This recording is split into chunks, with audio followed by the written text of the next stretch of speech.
আমরা যে শো বা সিনেমাগুলো দেখি সেগুলোর জগৎটা কিন্তু একদম ওলটপালট হয়ে গেছে। আর এর পেছনে আছে কয়েকটা বিশাল কর্পোরেট ডিল, যেগুলো এখন সবকিছু নিয়ন্ত্রণ করছে। কখনো কি ভেবেছেন আমরা যা কিছু দেখি তার মালিক কেন হাতে গোনা কয়েকটা কোম্পানি? ব্যাপারটা বেশ জটিল, তাই না? কিন্তু এর উত্তরটা লুকিয়ে আছে আমাদের নিজেদের স্ট্রিমিং অভ্যাসের মধ্যেই। তো চলুন দেখে নেওয়া যাক আজকে আমরা কি বিষয় নিয়ে কথা বলবো।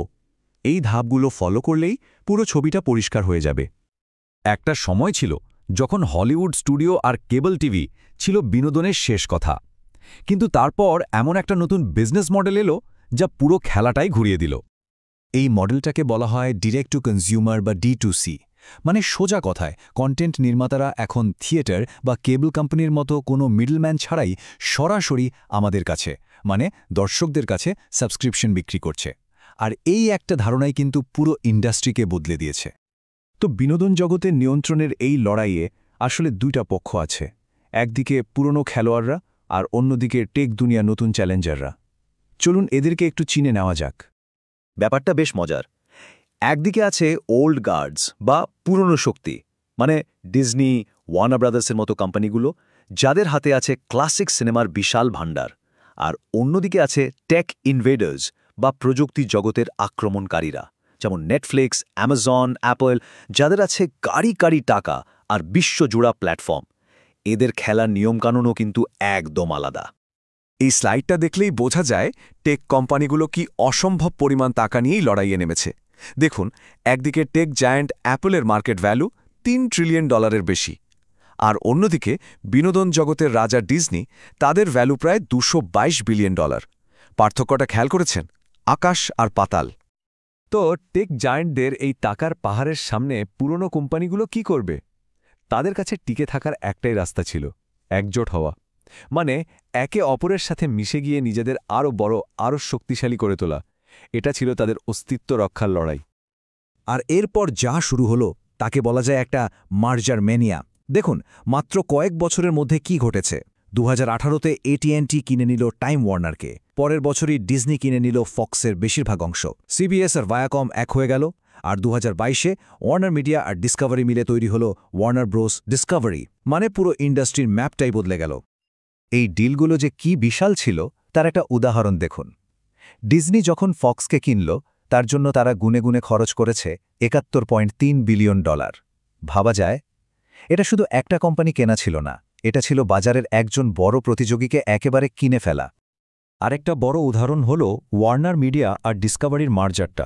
এই ডিলটার ভ্যালু ছিল $43 বিলিয়ন। মানে এই একত্রীকরণের খেলায় যে কত বড় বাজি ধরা হচ্ছিল তা এই সংখ্যাগুলোই বলে দেয়।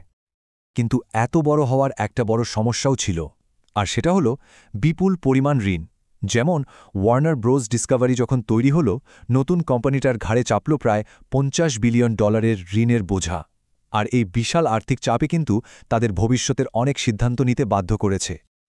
আচ্ছা, তাহলে এই নতুন বিনোদন জগতে জেতার কৌশলগুলো কি?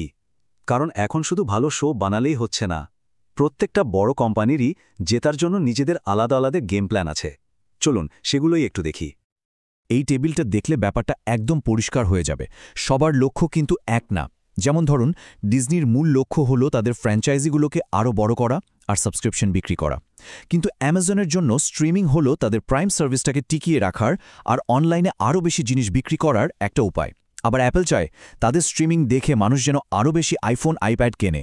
আর নেটফ্লিক্স, তাদের ব্যবসাটাই হলো সাবস্ক্রিপশন। সোজা হিসাব। এই পুরো লড়াইয়ে সোনির পজিশনটা কিন্তু দারুণ ইন্টারেস্টিং। সোনি একমাত্র বড় হলিউড স্টুডিও যাদের নিজেদের কোনো বড় স্ট্রিমিং সার্ভিস নেই। ফলে তারা কি করছে? তারা অনেকটা অস্ত্র ব্যবসায়ীর মতো দুই পক্ষের কাছেই নিজেদের কন্টেন্ট, মানে সিনেমা আর শো বিক্রি করছে। বেশ লাভজনক একটা কৌশল, তাই না? অ্যামাজনের কৌশলটা বুঝতে পারলে টেক কোম্পানিগুলোর খেলাটা বোঝা যায়। দেখুন, প্রথমে তারা প্রাইম ভিডিওকে একটা দারুণ অফার হিসেবে দেয়। এর ফলে আমরা প্রাইম মেম্বারশিপটা কন্টিনিউ করি। আর প্রাইম মেম্বারশিপ থাকলে কি হয়? আমরা Amazon.com থেকে আরও বেশি কেনাকাটা করি। মানে স্ট্রিমিংটা তাদের মূল ব্যবসা না, এটা তাদের ই-কমার্স ব্যবসাকে সাপোর্ট দেওয়ার একটা টুল। তো এই যুদ্ধের প্রথম পর্বটা, মানে শুধু গ্রাহক বাড়ানোর প্রতিযোগিতা, সেটা শেষ।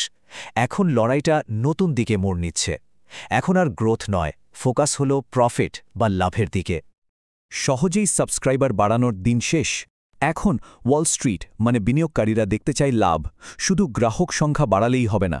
আর ঠিক এই কারণেই এখন আমরা দেখছি স্ট্রিমিং সার্ভিসের দাম বাড়ছে, অ্যাডের সাথে প্ল্যান আসছে, আর পাসওয়ার্ড শেয়ারিংয়ের ওপর কড়াকড়ি হচ্ছে। তাহলে ভবিষ্যতের যুদ্ধক্ষেত্রগুলো কি হতে পারে? দেখুন, লাইভ স্পোর্টসের রাইটস নিয়ে বিশাল লড়াই হবে। গ্রাহক ধরে রাখতে আবার পুরনো দিনের মতো বান্ডল অফার ফিরে আসবে। সরকারি নিয়মকানুন আরও করা হবে। ছোট কোম্পানিগুলো হয়তো আবার মার্চ করবে। আর ফ্রি মানে বিজ্ঞাপন দেখিয়ে যে স্ট্রিমিং সার্ভিসগুলো চলে সেগুলোর সংখ্যা আরও বাড়বে।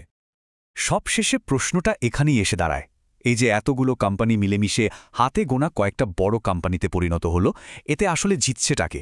কোম্পানি, কন্টেন্ট যারা বানাচ্ছে তারা, নাকি আমরা মানে দর্শকরা? এটা আসলেই একটা বড় প্রশ্ন।